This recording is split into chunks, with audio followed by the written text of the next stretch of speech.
Hola, yo soy Paula y junto con mi compañera Elizabeth os vamos a explicar la historia de la psicología de la personalidad. Estamos cursando en la Universidad de las Islas Baleares el grado en psicología. Hola, yo soy Elizabeth y bueno, vamos a exponer un poco, pasando un poco por encima los autores más relevantes que han aportado sus ideas sobre la psicología de la personalidad y nuestra presentación empezará explicando autores del siglo V a.C. y finalmente terminaremos en el siglo XX. La psicología de la personalidad adquiere identidad como disciplina científica dentro de las ciencias sociales en la década de los 30 y más adelante ganará terreno en las ciencias de la salud. Entramos en el siglo V a.C. en el que os voy a explicar a Platón y a Hipócrates. Platón, en la República, hizo el primer intento de describir la personalidad dividiendo el alma en tres partes. A cada tipo de alma le asignó unas características que debían tener las personas en las que prevalecía cada tipo de alma. La primera era el alma racional, estaba formada por los filósofos. La segunda, el alma irascible, estaba formada por los guerreros. Y finalmente, el alma concupiscible estaba compuesta por los comerciantes. Hipócrates desarrolló la teoría humoral que estaba basada en cuatro temperamentos. El primero, el flemático, representaba la infancia y eran personas calmadas y razonables. El segundo era el sanguíneo, que representaba la adolescencia, con personas valientes y sociables. El tercero, la bilis amarilla, representaba la virilidad y eran personas violentas y egocéntricas. Por último, la bilis negra que representaba la vejez, y eran personas abatidas y pensativas. En el siglo XVIII encontramos a Franz Gall con su idea de la frenología, la cual contiene 6 postulados básicos. 1. El cerebro es el órgano de la mente. 2. La mente se compone de facultades. 3. Cada facultad se localiza en un órgano. Gall consideraba que, ya que las facultades mentales son diferentes y únicas, debían necesariamente localizarse en órganos separados del cerebro. 4. El tamaño de un órgano indica su poder. El tamaño relativo de cada órgano en comparación con el resto del cerebro puede tomarse como un signo del desarrollo de una facultad determinada. 5. Los órganos determinan la forma del cráneo. Gall afirmaba que durante el desarrollo infantil los huesos del cráneo adoptaban su forma según el tamaño de los órganos cerebrales. Y 6. La superficie del cráneo revela la mente.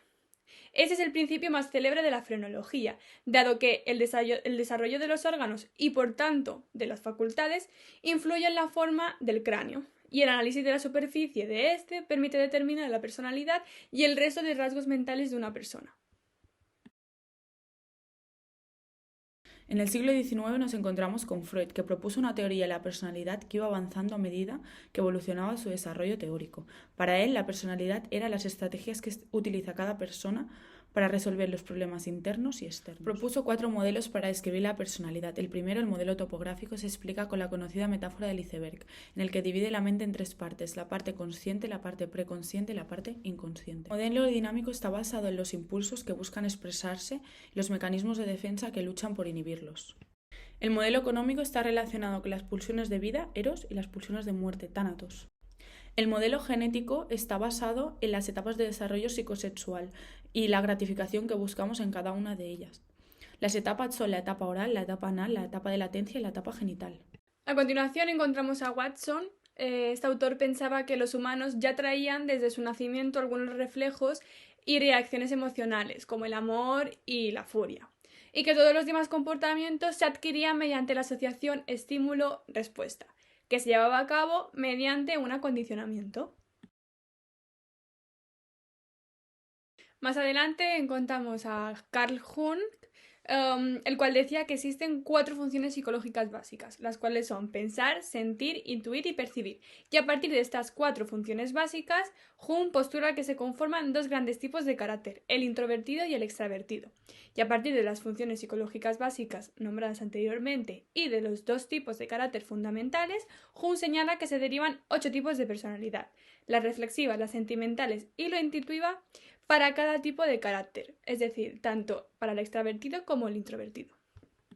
Además, encontramos a Clark Hull, que fue uno de los primeros teóricos en intentar crear una teoría diseñada para explicar todo el comportamiento.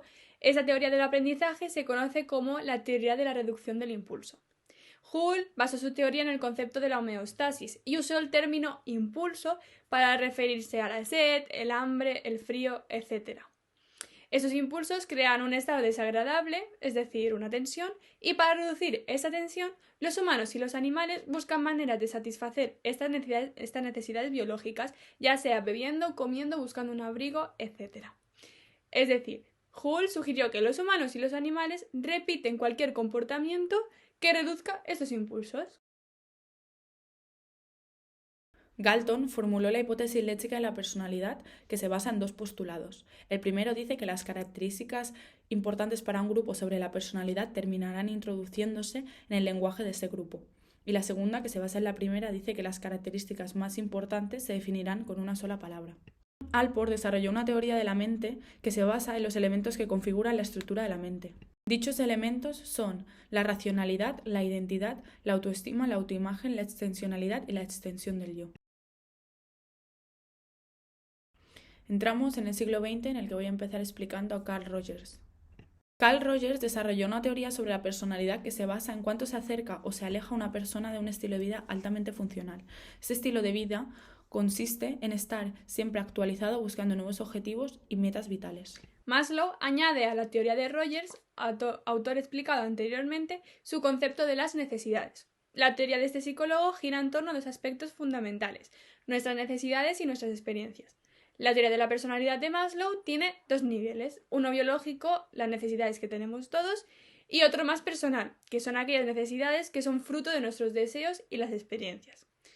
Sin duda, Maslow se asocia al concepto de autorrealización y además se considera uno de los grandes teóricos de la motivación.